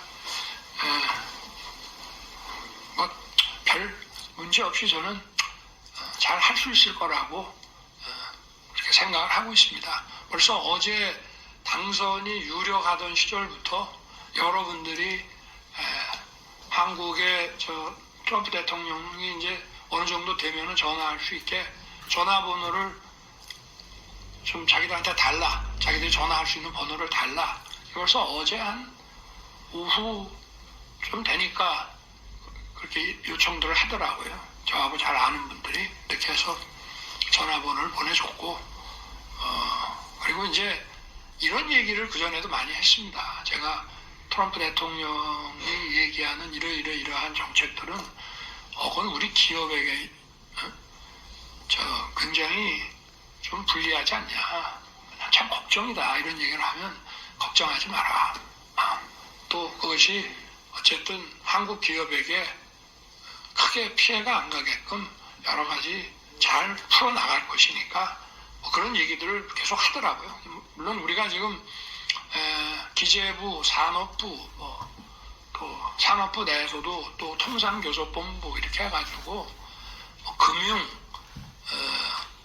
통상, 또 산업 경쟁력 이런 부분과 관련해서 벌써 한참 전부터 여기에 대한 또 발생할 수 있는 이슈, 거기에 대해서 대응 논리 이런 것들을 준비를 해나가고 있습니다. 네. 좀 설명이 됐는지 모르겠습니다. 네, 다음. 네, 한경희 도병욱 기자님. 네. 안녕하십니까 대통령님. 한국경제신문의 도병욱입니다.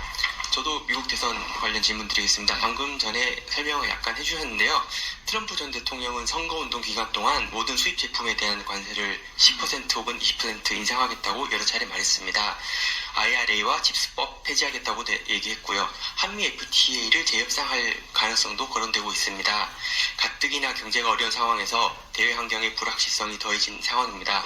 정부는 이에 대해서 대응 계획을 세워두었는지, 우리 정부의 전략이 무엇인지 대통령 답변 좀 부탁드립니다. 참 이것도 A 질문에 대한 답은 B입니다. 이렇게 일의적으로 설명하기는 참 어려운 것인데요. 제가 이제 해외 이런 다자회의나 양자회의 이런 거로 이제 해외 순방을 나가보면은 많은 국가의 정상들이 저하고 양자회의를 하거나 아니면 이렇게 저녁을 먹을 때 또 따로 만나서 이렇게 물어보는 게 한국은 좀 준비가 돼 있냐. 우리는 트럼프가 대통령이 되면은 정책이 너무 많이 바뀔 거기 때문에 정말 이게 걱정이다. 특히 유럽이 이제 좀 심하고요. 또 아시아 쪽에서도 걱정하는 지도자들이 많습니다. 한국은 그래도 미국하고 좀 동맹이니까, 한미 동맹이니까 좀 낫지 않냐. 그런 얘기를 하는 또 아시아 국가들도 있고요. 그래서 우리한테 물어봐요. 왜냐하면 한국이 그래도 미국하고는 이런 강력한 글로벌 포괄적인 동맹을 맺고 있기 때문에 외교 관계로는 최상의 수준이 글로벌 포괄적 동맹이 전략 동맹입니다. 그게 한국과 미국이거든요. 근데 이제 사실 우리가 이제 수출품이 과거에 보면은 대중 수출이 더 많았잖아요, 대미보다. 근데 사실은 대중 수출의 한 50% 이상은 대미 수출로 봐야 됩니다.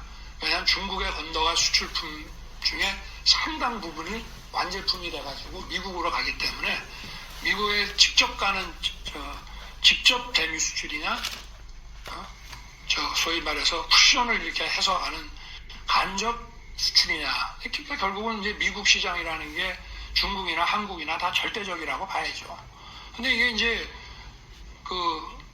20%의 보편 관세를 이제 하게 되면 그건 어느 나라나 똑같기 때문에 이제 그렇지만 이제 미국 기업과의 경쟁력은 이제 떨어지는 건데 그거는 어쨌든 큰 적이 없는데 이제 중국에 대해서 만약에 어떤 특별한 이런 슈퍼 관세를 이제 물리게 되면 중국 경제가 아마 좀 많이 어려워질 것이고, 또 중국도 지금 인건비가 싸다고 그래도 어느 정도 올라갔는데, 중국도 이제 굉장히 수출 단가를 막 낮춰가지고 국제시장에서 좀 덤핑이라든가 이런 걸 막 하게 되면 우리 기업도 중국하고 경쟁하기 위해서 결국은 이 고가로 이걸 하기가 어려운, 지금 반도체 같은 경우에 그런 일이 벌어지거든요. HBM이라든지 이런 고사양은 괜찮습니다. 가격도 높고. 그러나 자동차에 들어가는 한 50나노, 70나노짜리 반도체라 그러면은 그거는 중국도 잘 만들거든요. 근데 거기서 만약에 대미 수출해서 그런 것도 많이 수출됩니다. 근데 거기에 슈퍼 관세가 한 60% 붙어버리면은 우리하고 경쟁하기 위해서 국제시장에서 그냥 덤핑을 막 한다. 그럼 우리도 물건이 안 팔리는 이제 그런 간접적인 효과가 사실은 더 문제입니다. 직접적으로 SMA 협상에서 돈을 더 내라 이런 것도 중요하지만 그건 일단 2차적인 것이고, 지금 우리의 경제 성장, 우리의 수출, 우리는 대외 여건이 대외 의존도가 워낙 높은 나라이기 때문에 어쨌든 수출로 돈을 많이 벌어들여야 되거든요. 직접 수출이든 수출 회사를 지원하는 간접 내수든 간에 어쨌든 수출로 돈을 벌어들여야 되는데, 하여튼 그런 문제들, 그런 리스크들은 저희들이 하여튼 바이든 정부 때랑 똑같다고는 할 수 없지만 우리의 피해와 우리 국민 경제 손실을 최소화시키기 위해서 다각도로 하여튼 노력을 지금 하고 있습니다. 벌써 이건 이런 리스크 해칭을 위한 준비는 오래됐고요. 그리고 또 이제 실제로 또 이렇게 직접 만나봐야 됩니다. 트럼프 대통령 당선인도 봐야 되지만 실제로 이제 참모들이 있죠. 실제 정책을 구체적으로 수립해서 이제 밀어붙이는 사람들. 그리고 정책은 또 어떤 게 있냐. 중요한 거는 우선순위가 또 중요하거든요. 아무리 이게 우리한테 불리해도 요거는 조금 뒤에 하고 이것부터 한다라고 하면 그것부터 또 먼저 대응을 해야 되기 때문에 지금 그래서 행정부는 바쁩니다. 일단. 네, 다음 자, AFP의 캐서린 바튼 기자님. Thank you. Good morning, Mr. President. I'd like to ask about direct weapons to Ukraine. Withholding military aid for Ukraine while North Korean soldiers mass on its borders is drawing criticism as ungrateful, considering international support for South Korea during its own war. What's your response to that? 네, 국장님, 저는 우크라이나에 대한 한국의 직접적인 무기 지원 가능성에 대해 문의드리겠습니다. 현재 그러한 조치를 취하고 있지 않은 가운데 북한은 대규모의 병력을 러시아에 파병을 했습니다. 이러한 상황에서 한국이 무기를 지원하지 않는 것은 6.25 전쟁 당시 한국이 받은 도움에 비추어 봤을 때 적절하지 않다는 이야기도 있는데 어떻게 생각하십니까? 맞습니다. 우리가 어려울 때 국제사회의 도움을 많이 받았기 때문에 우리도 이런 외국의 이런 불법적인 침략으로 어려움을 받은 나라를 도와주는 것은 당연한 일이라고 생각합니다. 거기에다가 우리나라가 우리가 지금 우리의 대외 정책의 기조,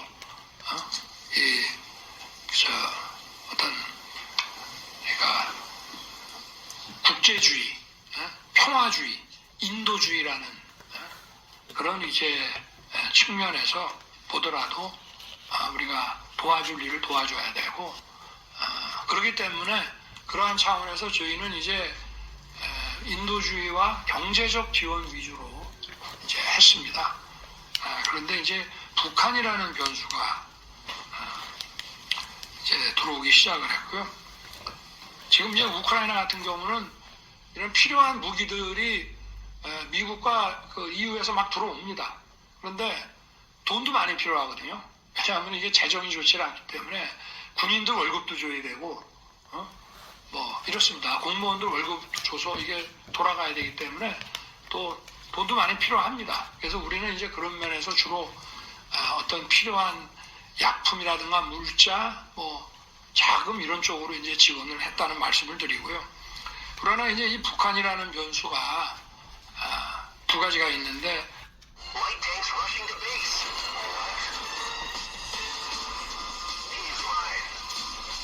당당하게 이렇게 북한이라는 걸 내세우면서 하는 것이 아니고 위장해서 들어가는 이제 용병이기 때문에 이런 식으로 하게 될 때 러시아로부터의 어떤 민감한 우리 안보를 아주 치명적으로 위협할 수 있는 민감한 이런 군사 기술의 이전이 있을 수 있다는 점 하나 하고, 그리고 북한은 우리와 달리 실전 경험이 별로 없습니다. 뭐 이런저런 전쟁에 용병으로 좀 보냈다는 얘기들은 있습니다만 용병 대규모 군대가 가야 이제 기본적으로 어떤 작전 체계라든가 이런 면에서 실전 경험이라고 할 수 있는데, 우리는 어쨌든 10년간의 월남전에 파병을 했기 때문에 그야말로 총알이 날아다니는 현장에서 실전을 겪었습니다. 그래서 우리 군은 그게 굉장한 강점이고요. 물론 뭐 게릴라식의 특수부대는 뭐 북한이 세다 이런 면이 있지만, 역시 전쟁이 벌어지게 되면은 이 보병과 정규 작전을 해나가는 이 능력이 중요합니다. 후방 교란하고 하는 이런 게릴라전은 한계가 있는 것이고요. 하여튼 그런 면에서 우리는 이런 실전 경험이 있고, 또 PKO라든지 이런 이라크전이나 이런 데 가서 우리는 실제로 전장을 경험을 많이 했습니다. 근데 북한은 한 번도 못 했는데 이게 이제 최초의 이 경험이 되고, 이 특수부대라는 게 어찌됐든 훈련을 많이 받은 사람들이기 때문에 아마 처음에 이제 교전을 하면은 현장 적응을 못해서 좀 많은 피해가 생길 수 있지만, 시간이 지나면서 지금 현대전에 대한 경험을 쌓게 되면 이것이 우리 안보에 이제 치명적인 그런 문제가 될 수 있기 때문에 저희가 이거는 종전과 같은 식의 인도주의, 평화주의 관점에 지원해서 이제는 좀 북한군의 관여 정도에 따라서 단계별로 우리가 지원 방식을 좀 바꿔나간다. 그래서 무기 지원이라는 것도 배제하지 않는다라고 하는 것이고요. 앞으로 그건 좀 상황을 더 봐야 될 것 같습니다. 만약에 무기 지원을 하면 저희는 어찌됐든 방어 무기부터 우선적으로 고려하고 있습니다. 네, 다음 질문 네, 도쿄신문의 우에노 미키이코 기자님 부탁드립니다.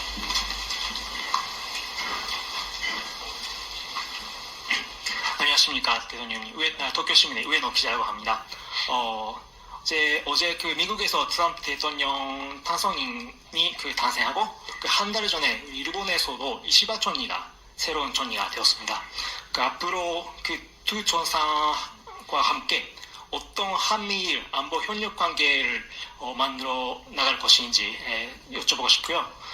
또 한일 양자 관계에 있어서는 내년에 수교 60주년이 됩니다. 앞으로의 한일 관계에서도 어떤 관계를 만들어 나갈 것인지 설명해 주시면 감사하겠습니다. 네. 지금 미국의 이제 행정부가 바뀐다고 해서 뭐 100% 다 바뀌는 건 아니고, 한미일 안보 협력 문제는 지금 뭐 잘 가동이 되고 있습니다. 가동이 되고 있고, 또 연합군사 훈련도 하고 있기 때문에 이 연합군사 훈련이 실기동 훈련이 매우 중요합니다.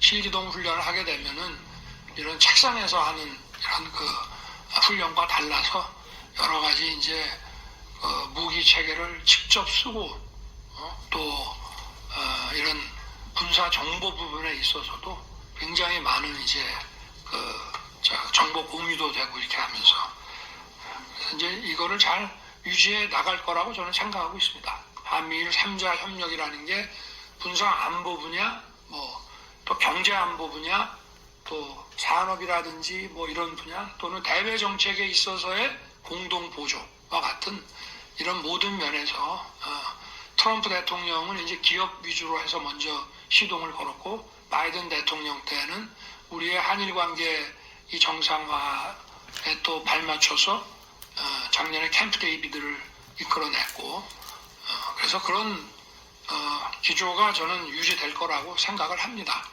그리고 지금 북한의 이런 핵 고도화가 트럼프 대통령은 이제 비핵화를 하려고 노력을 했는데 어떻게 보면 너무나 큰 실망을 한 거죠. 그리고 이게 지금 핵이라는 게 이렇게 날아가서 터지기만 하면 되는 것이 아니라 다탄두로 해서 몇 개가 이게 떨어질 것이며 정확도가 어떨 것이며 또 얼마나 많은 무게의 탄두를 실어서 보낼 거며 또 탄두 안에 들어있는 폭발력을 어느 정도로 조정할 것인지 뭐 이런 여러 가지 그 기술들이 나날이 지금 북한은 향상되고 있습니다. 그래서 아마 트럼프 대통령 재임 기간 보다 이제 최근에 이제 앞으로 이제 뭐 얼마 안 있다가 안보 브리핑부터 제일 먼저 받을 거라고 생각이 되는데요.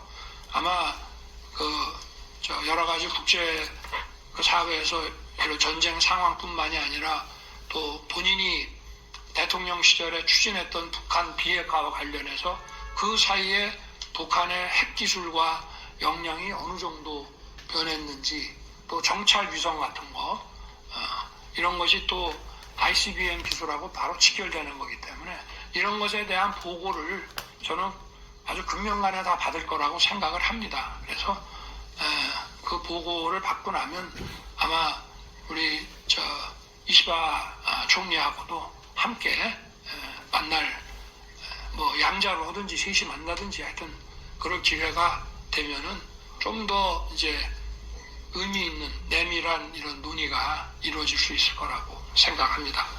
그리고 내년이 65년 한일 국교 정상화는 60주년인데 또 일본에서는 오사카 또 엑스포가 있습니다. 그래서 우리 제1교포 우리 교민들도 내년에 정말 한일 관계가 좀 더 새로운 청사진으로 도약하기를 기대하고 있고 무엇보다 한일 양국의 기업인들이 양국의 관계 정상화 때문에 그야말로 체감 있는 이런 이제 여건이 조성이 돼서 기업들 간에 정말 도움이 많이 된다는 생각을 하고 있습니다. 그래서 내년에 하여튼 민관이 힘을 합쳐서 더 새로운 청사진을 만들어서 한일 관계가 국민들의 삶에 더 보탬이 되는 체감하는 그런 성과가 나올 수 있도록 준비를 할 생각입니다. 네, 이것은 빠르게 이제 개혁과제 및 경제 사회 분야 질문을 받도록 하겠습니다. 자, 질문을 원하시는 분은 손을 들어 주십시오. 네, 매경의 우재훈 기자님 부탁드립니다.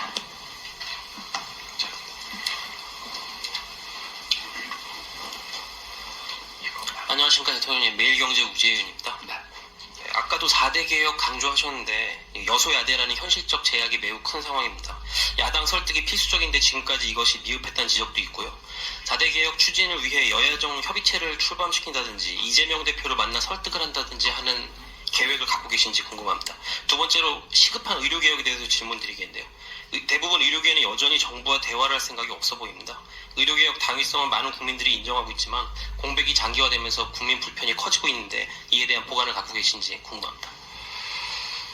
글쎄요, 쉽지는 않습니다만은 일단 할 수 있는 일들, 법을 개정하지 않아도 해나갈 수 있는 일들 위주로 지금 쭉 추진해 왔고 아마 연내에 상급병원 구조 전환이라든지 또 어떤 필수 의료에 대해서 이를테면 수술한 의사가 뭐 간단한 치료를 한 의사보다 더 보상을 못 받는다 그러면은 그런 필수 의료가 제대로 거기에 의료 자원들이 인재들이 모이기 어렵기 때문에 이제 필수 의료에 대한 보상 체계 개선이라든가 그리고 의료 자원의 낭비를 철회하는 그런 실손보험 제도라든지 이런 문제들까지 종합해가지고 그런 걸 아주 속도감 있게 추진하고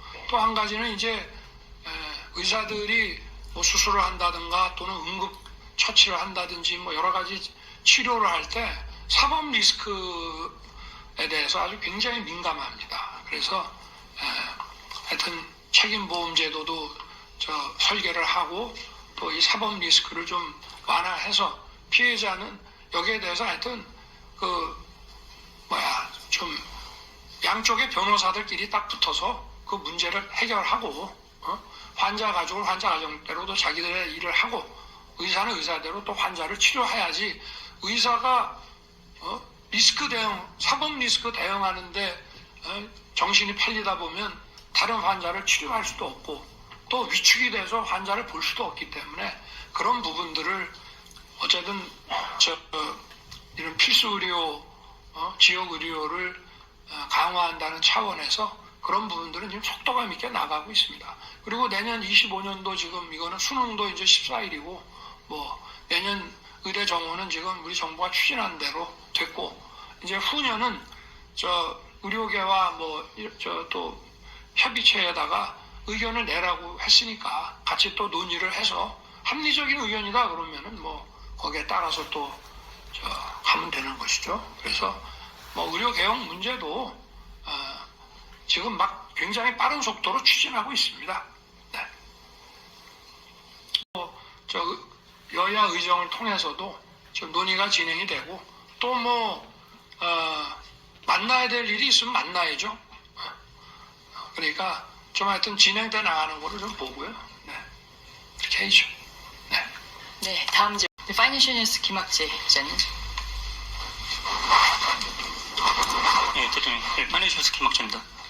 네, 임기 전반기에 물가도 1%대로 관리하셨고, 수출도 계속 늘어서 역대치 갱신하시고 계시다고 그러면서 안정적인 경쟁을 하시다는 평가가 좀 많은데요. 근데 이제 3분기 성장률이 예상치보다 좀 낮아서 0.1% 나오기도 하고, 내수도 상징하는 그 소매 판매 지수가 좀 계속 떨어지고 있습니다. 미국 대선 이후에 미국 우선주의 우려까지 겹쳐가지고 대외 여건도 만만치 않을 것 같은데 내수 경제 활성화나 그 경제 성장률을 끌어올리기 위해서 구상하신 방향이나 있는지 여쭙겠습니다.